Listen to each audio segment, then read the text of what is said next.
fois éprouvé sait ce qui est de Dieu, ce qui n'est pas de Dieu. Alléluia. Amen. Moïse qui avait cette expérience de la présence de Dieu, des signes de Dieu, a douté. L'homme peut t'amener à douter. L'environnement peut t'emmener à douter. Les choses de la vie peuvent t'amener à douter.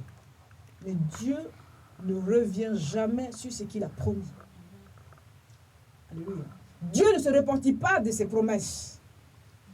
Alléluia. Et le fait que tu as le souffle de vie, c'est une promesse. Alléluia. Alors Dieu dit à Moïse, pour que tu saches que je suis capable, choisis 70 personnes anciennes qui ont l'autorité sur le peuple. Bien-aimé de Dieu, si tu n'as pas l'autorité sur l'esprit mauvais, c'est l'esprit mauvais qui aura l'autorité sur toi. Alléluia. Amen. Et je vois quelqu'un qui me frappe les pieds. Si tu n'as pas l'autorité sur la puissance du mal, c'est la puissance du mal qui aura l'autorité sur toi. Si tu ne sais pas discerner les mauvaises choses, c'est les mauvaises choses qui vont avoir un regard sur toi pour te détruire. Alléluia. Amen. Moïse va choisir encore 2 personnes qui sont contre lui, qui ne supportent pas son autorité. Alléluia. Et ces personnes-là ne viendront pas dans le tabernacle, dans la présence de Dieu, resteront dans leur camp. Amen. L'onction de Dieu ira te chercher là où tu te caches. La volonté de Dieu ira te chercher là où tu te caches. Amen. Le jugement de Dieu ira te chercher là où tu te caches. Amen. La puissance de Dieu ira te prendre là où tu te caches. Amen. Amen. Mais que le jugement de Dieu n'aille pas te chercher là où tu te caches. Parce que tout dépend comment tu vas sortir de là où tu te caches. À la limite, que l'onction de Dieu aille te chercher là où tu te caches. Car la confusion va régner dans le camp de ceux qui se moquaient de toi. Puisque tu étais caché parce que, par humilité, pas parce que tu doutes, mais tu te dis, il ne faut pas qu'ils voient ce que Dieu est en train de le faire, jusqu'à ce que Dieu manifeste ses grâces. Alors je vais sortir. Et Dieu dit, tu as bien fait de te cacher, je te sors. Et tu sors dans la lumière. Amen. Car on ne met pas une lampe allumée sous la chaise. Amen. Amen. On la met sur un chandelier pour éclairer tout le monde. Amen. Le jour où Dieu va te bénir, cela va éclairer tout le monde. Amen. Ton Dieu t'a béni. Amen. Mais dis-moi comment tu as fait. Alors maintenant, tu deviens la lumière du monde. Tu deviens le sel du monde. Et tu vas donner de saveur à ceux qui n'en ont plus. Et la saveur de Dieu, c'est donner l'espérance. Amen. Moi, Dieu m'a donné du travail. Amen. Alors toi, Dieu peut te donner. Tu deviens la saveur, tu deviens celui ou celle qui apporte l'espoir, Amen. qui apporte la bonne nouvelle, Amen. qui apporte la paix de l'Éternel, Amen. qui apporte l'encouragement de Dieu. Amen. Alléluia. Amen. Moïse était celui sur qui Dieu a mis une onction spéciale pour emmener le peuple à Canaan. Amen. Tu peux avoir l'onction spéciale, mais si sur le chemin, tu commences à douter, tu commences à raisonner, tu commences à écouter les hommes, alors tu ne vas pas arriver à Canaan, tu vas arriver à la frontière. Alléluia, mais je brise ça sur ta vie. Au nom de Jésus. Au nom de Jésus. Arrive à Canaan. Amen. Je dis arrive à Canaan. Arrive à Canaan au nom de Jésus. Alléluia. Mais c'est l'homme qui va t'empêcher d'arriver à Je Canaan. refuse cela. Que le feu C'est l'homme qui voit la lumière qui vient et dit Balaam, va devant lui et maudit. Alléluia. Mais si tu n'as pas les paroles de la bouche, tu ne peux pas changer les paroles de Balaam en bénédiction. Amen. Amen. Moïse avait les paroles. Il avait, Dieu dit à Moïse, dans le feu, ôte tes pieds. Sois soumis à moi tout le temps. Moïse a ôté les chaussures pour aller au pied plat devant Dieu. Donc Moïse a révélé à Dieu qu'il demeurait soumis à Dieu. Amen. Mais Moïse, dans la fatigue, dans l'épuisement, a cédé aux calomnies, aux dissensions de son peuple. Alléluia. Amen. L'homme peut t'amener à l'échouer. Alléluia. Amen.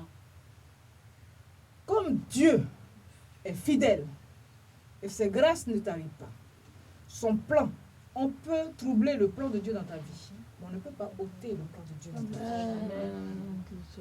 Alléluia. Amen. Cependant, c'est fatigant parce qu'au lieu d'arriver 11 jours, tu vas arriver 40 ans.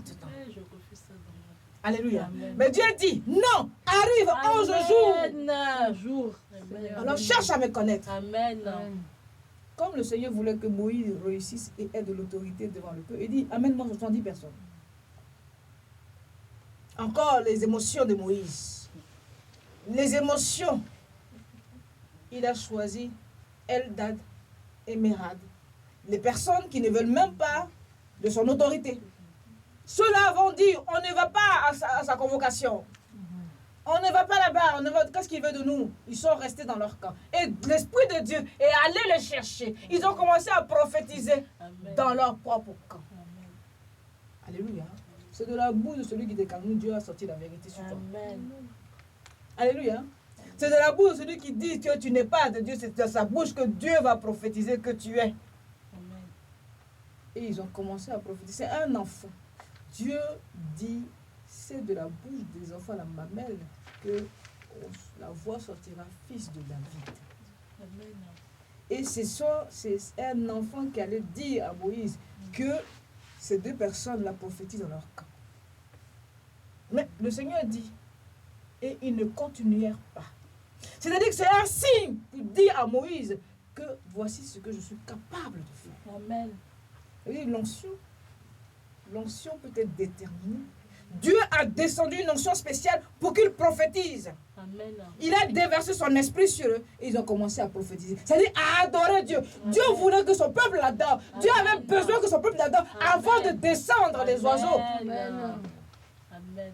Avant que Dieu ne descende de bénédiction, Amen. Dieu a besoin que tu l'adores. Amen. Amen. Ils n'avaient pas eu de cours, mais Dieu a mis en eux l'adoration. Amen. Sans enseignement, ils ont commencé à adorer le Seigneur. Amen. Et la Bible dit ensuite, un vent a fait descendre les étoiles. Amen. Ce sont des oiseaux. Amen. Mais les oiseaux ne sont pas allés à plus d'1 mètre. Ils étaient à la dimension pour leur donner la possibilité de pouvoir les tenir. Dieu veut aussi que un effort de la personne. Dieu pouvait leur donner les oiseaux dans la main, mais Dieu a voulu qu'il y ait une volonté de travailler. Ils ont travaillé, ils ont saisi à 1 mètre les oiseaux. Mais les oiseaux étaient venus pour eux. La bénédiction vient pour toi, mais Dieu veut que tu ailles vers la bénédiction aussi. Amen. Alléluia. Et ils ont saisi avec des gourdins, ils tapaient les oiseaux, pour donner l'impression qu'ils chassaient. Mais en fait, ils ne chassaient pas. Dieu leur avait déjà donné. Amen. Et de nombreux écailles, c'est-à-dire des oiseaux, ils ont eu la viande. C'est la viande avec du sang. Alléluia. Ils ont mangé des oiseaux. De la viande. Amen. Quel est l'enseignement? Demandez et on vous donnera. Amen. Cherchez et vous trouverez. Frappez et on vous jouera. Alléluia. Amen. C'est la façon dont tu frappes qui peut-être ne plaît pas à Dieu. Ils ont mal frappé. Ils auraient pu frapper par l'adoration. Car la Bible dit que le Seigneur a demandé 70 personnes. Ces 70 personnes adoraient, c'est-à-dire prophétisaient, adoraient le Seigneur. C'est-à-dire qu'ils prophétisaient en adorant le Seigneur. Ils exaltaient le Seigneur. Ils disaient des paroles qui plaisaient au Seigneur. Et cela a apaisé le cœur du Seigneur. Et Dieu a fait venir un vent. Et le vent a fait descendre des oiseaux du ciel. Et ils se sont nourris de viande qu'ils voulaient. Ce n'est pas en dénigrant le Seigneur que Dieu va agir, mais c'est en adorant le Seigneur, en louant le Seigneur. Car Dieu voulait que ce peuple loue. Dieu voulait que ce peuple adore. Il dit à Moïse, va chercher 70 personnes qui ont l'autorité sur le peuple. Amen. Dieu ne peut pas te donner un plan si tu n'as pas l'autorité sur la vie. Amen. Amen. Si tu n'as pas l'autorité sur la puissance du mal. Amen. Amen. Il fallait que les 70 personnes aient l'autorité sur le peuple afin qu'ils puissent avoir un cœur pur et avec certitude louer Dieu, adorer Dieu. Amen. Alléluia. Amen. Dès qu'ils ont loué Dieu, adoré Dieu, Dieu a descendu les grâces. Amen. Dans tes épreuves, tu dois louer Dieu. Amen. Dans tes manquements, tu dois louer Dieu. Dans ta pauvreté, tu dois louer Dieu. Dans ta solitude, tu dois louer Dieu. C'est en louant Dieu que Dieu ouvre les yeux des yeux. Amen. Alléluia. Amen. Les grâces de Dieu ne tarissent pas. Amen. Nous ne savons pas comment Dieu va faire les choses. Nous ne savons pas les desseins de Dieu. Les surprises de Dieu. Dieu, il est le Dieu illimité. Amen. Dieu te regarde et il sait ce qu'il va faire de toi. Mais ce qu'il va faire de toi était déjà établi avant que tu Amen. naisses. Amen. Mais qu'est-ce qu'il va faire de toi maintenant? Comment tu t'es transformé? Donc, Dieu te regarde et il voit comment il va te transformer parce que tu as changé. La façon dont il t'a fait, tu as changé. Et le Seigneur va te transformer. Et les gens vont te demander, mais tu t'es lifté? Oui, il y a quelque chose, mais il y a quelque chose qui a changé. Pourtant, toi, tu ne vois pas. Mais Dieu a ouvert leurs yeux spirituels, même aux païens. Car Dieu est Dieu de toute l'humanité. Amen. Le Seigneur est le sauveur de toute l'humanité. C'est ça, le Seigneur n'est pas que le sauveur des chrétiens. Sauf que on passe par la chrétienté. Chrétien veut dire partisan du Christ. Pour être identifié, c'est comme au Christ. C'est comme quand tu voyages, il y a un document dont tu as besoin. Le passeport. Et pourtant, ce n'est pas le passeport qui va te faire monter dans l'avion, c'est le billet d'avion. Alléluia. Amen. Mais le passeport est d'abord le critère pour que tu puisses acheter ton billet d'avion. Amen. Donc, notre passeport, c'est le Seigneur Jésus-Christ. Amen. Maintenant, dans ton passeport, il faut qu'il y ait un visa. Et le baptême.